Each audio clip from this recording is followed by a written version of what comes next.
Til at starte med vil vi redegøre for lovgivningen omkring forsikringsaftaler og oplysningspligt. Forsikring er en form for sikkerhed, som kan beskytte forbrugeren mod alverdens slags risikoer. Det fungerer sådan, at forbrugeren betaler en præmie hver måned baseret på uheldshistorik, bopæl og lignende faktorer. Men hvis der så skulle ske noget alvorligt, såsom en brand eller tyveri, går forsikringen ind og dækker det tab, forbrugeren har lidt. Dette forekommer for at undgå store uventede udgifter for forbrugeren, som kan udlægge han eller hendes økonomi. Når en forsikringsaftale bliver stiftet, er der en række oplysninger, som bliver givet af forsikringstageren, så forsikringsgiveren kan finde en passende præmie. Oplysningspligten er en lov, som forekommer for at beskytte forsikringsselskaber mod dårlige kunder. Den sikrer sig, at forsikringsselskaberne kan gardere sig mod kunder, der løber ind i ulykke hele tiden, enten ved at de kan hæve præmien eller afvise deres ansøgning fuldkommen. Hvis en kunde ikke opholder oplysningspligten, kan det få store konsekvenser. Til tider betyder det, at den forsikring, som har været tegnet, ophører med tilbagevirkende kraft. Andre gange betyder det, at kunden skal betale en højere månedlig præmie, og i some tilfælde kan det betragtes som forsikringssvindel, som er strafbart med fængsel. Case forsikring. Forsikringsselskabets navn er Ualmindelig Brand. Det er beliggende på Bangebrovej nummer 3, 2840 Holte. Anklageren hedder John, og forsikringsankenævnets medlemmer består af Rune, Philip, Nikolaj og Andreas. Og så går vi videre til kendelsen. Forsikringstageren har haft hus, ulykke, bil og hundeforsikring i ualmindelig brand. Han klager, hvis en advokat over selskabet har opsagt alle hans ikke lovpligtige forsikringer med tilbagevirkende kraft og afvist at yde dækning for en anmeldt skade. Selskabet har anført, at klageren afgav urigtige oplysninger i forbindelse med tegningen af forsikringen, i det han ikke oplyste, at han var blevet opsagt af et tidligere forsikringsselskab og havde haft mere end 3 skader i de 3 uger, der lå forud for tegningen af forsikringen. I en erklæring af 9.2.2014 fremgår det blandt andet, at klageren har skrevet under. Den 7.11.2014 forekom der en brand på Johns hus, der gjorde hans ejendom ubrugelig. Han anmeldte skaden og underskrev den obligatoriske samtykkeerklæring den 17.11., hvilket gav Ualmindelig Brand rettighederne til at indhente oplysninger fra Johns tidligere forsikringsforhold. Den 20.11. modtog Ualmindelig Brand så en mail fra Tryghed AS, hvor det fremgik, at han er blevet opsagt i forsikringsselskabet, og han har haft mere end 3 udbetalinger i 2013. Den 24.11. modtager de så en mail fra Forsikring Danmark AS, hvor der fremgår, at han har haft 2 yderligere skader inden for de 3 år, hvor John underskriver hans forsikringsaftale med Ualmindelig Brand. Og så siger vi mange tak til Rune. Selv tak. Og nu går vi videre til forsikringsselskabets begrundelse for opsigelse. Ualmindelig Brand gør John opmærksom på, at de ikke havde valgt at tegne forsikringen, hvis de havde kendt de rigtige oplysninger i sagen. Ualmindelig Brand har ifølge aftalelovens paragraf 6 valgt at opsige forsikringen med tilbagevirkende kraft. Grunden er altså, at forsikringsselskabet Ualmindelig Brand ikke ville have tegnet forsikringen, havde de kendt til de rigtige oplysninger om tidligere skadesager. Desuden mener de ikke, at John har handlet i god tro. Forsikringsselskabet Ualmindelig Brand skal dog handle overens med forsikringsaftalelovens paragraf 86 og lov om finansiel virksomhed, stykke 2 og 6, og derfor tilbagebetale det pantsikrede beløb på 1,1 million, der er lånt af John i realkreditinstitution Realkreditten AS. Da vi nu har set sagen fra virksomhedens side, kan vi nu vende os til anklagerens forsvar. Johns advokat mener ikke, at man kan opsige Johns forsikringsaftale, da han har besvaret spørgsmålene efter bedste evne og hukommelse, da han sad og besvarede dem. Og derfor ikke er han svigagtig, så man kan tage udgangspunkt i forsikringsaftaleloven paragraf 4. Johns advokat forsvarer også John med, at man ikke kan opsige hans forsikringsaftale, selvom der har været 6 sager i forhold til de 3, han oplyste. Ydermere kan man ikke bringe gamle sager op omkring hans indboforsikring, når det handler om hans husforsikring.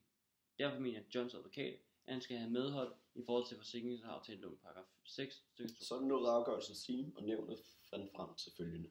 Af sagen fremgår det, at John den 9.11.2014 underskrev en erklæring, hvor det fremgår, at de ikke tidligere havde fået opsagt deres forsikringer, og at de yderligere ikke inden for de seneste 3 år havde haft mere end 3 skader. Ualmindelig Brand accepterede på baggrund af disse oplysninger en forsikring, som anmodet af John. Klageren har anført, at det var selskabets assurandør, der udfyldte erklæringen, og John havde oplyst om det korrekte antal skader. Efter en grundig gennemgang af sagen finder nævnet, at klagerne har 5 skadesager med udbetalingen på de seneste 3 år. Erklæringen, der blev underskrevet af klageren den 9. januar 2014, indeholder således urigtige oplysninger, hvorfor nævnet finder, at John har handlet mindst uagtsomt, jævnført forsikringsaftaleloven paragraf 6.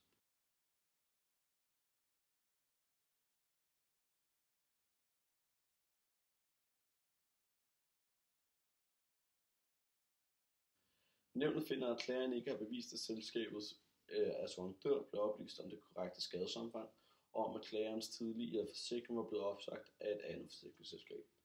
Det er anklagerens ansvar at bevise, at han har oplyst om det rigtige antal skadesager. Herefter har nævnet kigget og undersøgt ualmindelig brands tegningsregler og fundet frem til, at der højst sandsynligt, at selskabet ikke ville tegne de ikke lovpligtige forsikringer, selvom de korrekte antal skadesager havde været oplyst på tegningstidspunktet. Vi kan derfor ikke kritisere, at selskabet har afvist en uddækning for det indbo, der er blevet beskadiget i forbindelse med branden i klagerens hus. Selskabet har anført, at også husforsikringens branddækning på baggrund af de urigtige oplysninger er blevet opsagt, og at selskabet derfor alene er indstillet på at udbetale i henhold til hæftelsen over for klagerens panthaver, jævnført forsikringsaftaleloven, paragraf 86.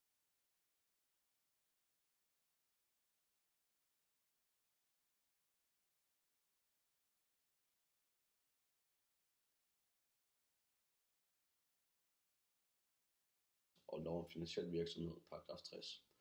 Ualmindelig brand har i sit brev af den 26. 6. 2015 ønsket at påberåbe sig forsikringsaftaleloven, paragraf 4.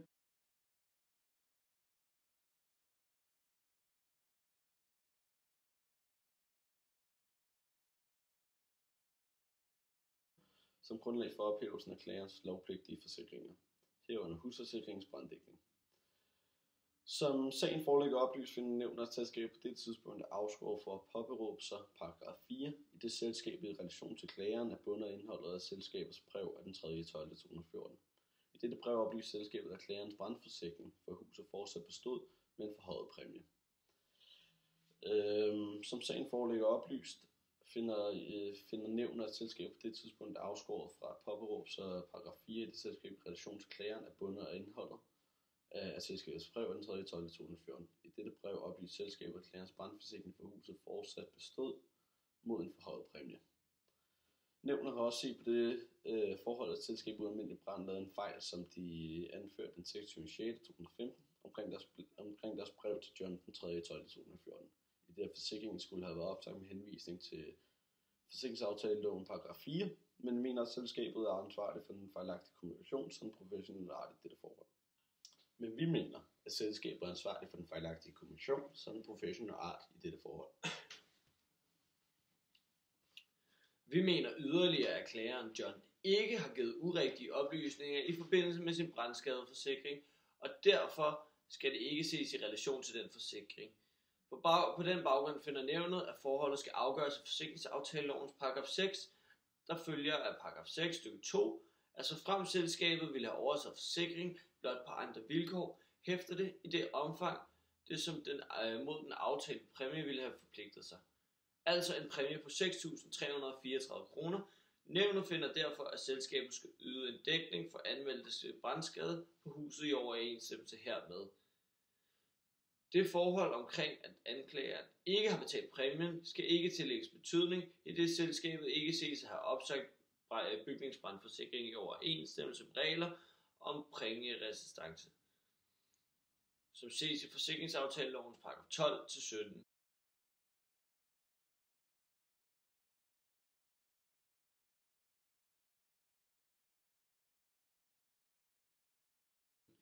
I det selskabet i en e-mail, der er et svar på Johns mail af 14.2.2015, har meddelt John, at vedrørende huset skal du ikke betale den lovpligtige forsikring indtil et andet selskab overtager dette. Dette er ikke blevet opsagt eller overtaget endnu. Som følge heraf bestemmes følgende af nævnet. Selskabet, ualmindelig brand, skal anerkende, at klageren John er berettiget til dækning for brandskaden på sit hus. I overensstemmelse med forsikringsaftalelovens paragraf 6 stykke 2. Selskabet skal genoptage sagen og foretage en fornyet opgørelse. Nu vil vi diskutere, hvilke nogle udfordringer, der eventuelt kan være ved en indgåelse af en forsikringsaftale og ved en påbegyndt forsikringsaftale. Der kan jo være det, der er manglende betaling, og derfor, derfor vil de ikke være dækket ved en eventuel skade, hvis de mangler at betale deres sidste betaling. Det kan også være, at de har urigtige oplysninger. Har forsikringstager ikke oplyst tidligere sager til deres nye forsikringsgiver, vil det give bagslag på eventuel forsikringssag. Forsikringsgiveren er berettiget til alle informationer vedrørende forsikringstagerens tidligere forsikringsaftaler. Urigtige oplysninger kan straffes jævnfør aftaleloven paragraf 4 stykke 10. Hvis en forsikringstager har handlet på en svigagtig måde og givet urigtige oplysninger, er forsikringsgiver ikke bundet til aftalen jævnfør forsikringsaftaleloven paragraf 4. Det skal dog tilføjes, at det kun er ugyldigt, hvis de urigtige oplysninger har betydning for sagen. Og så er der den økonomiske baggrund. Forsikringstagerens økonomiske baggrund spiller en væsentlig rolle i indgåelsen af forsikringsaftalen. Hvis en potentiel forsikringstager er registreret i RKI, vil de enten blive afvist eller pålagt en pristillæg på 50%, og vil kun have mulighed for at betale én gang årligt. Begrundelsen skyldes, at forsikringsselskaberne påstår, at forsikringstager, der er registreret i RKI, laver flere skader og er dyre i drift. Det skal dog tilføjes, at forsikringsselskaberne ikke kan afvise kunder fra de lovpligtige forsikringer.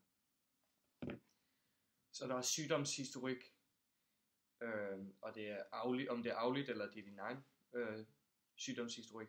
Ved oprettelse af en sygeforsikringsaftale kan man muligvis blive afvist eller pålagt et ekstra gebyr, hvis man har en arvelig sygdom eller sygdom fra før aftalens oprettelse. Så vil vi konkludere på vores problemformulering. Vores problemformulering lød: hvilke udfordringer giver urigtige oplysninger i forbindelse med indgåelse af en forsikringsaftale for henholdsvis forsikringsgiver og forsikringsmodtager. For at svare dette spørgsmål, besvarer vi 3 underspørgsmål. Så først finder vi ud af, hvad en forsikringsaftale er, og hvad oplysningspligten er.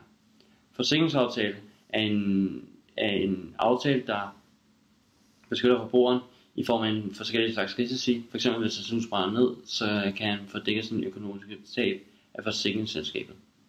Oplysningspligten er til gengæld en pligt, der beskytter forsikringsselskaberne imod dårlige kunder. Det vil sige, at de kan afvise kunder, eller de kan hæve præmien for disse kunder, for ikke at drive forsikringsselskabet i sænk.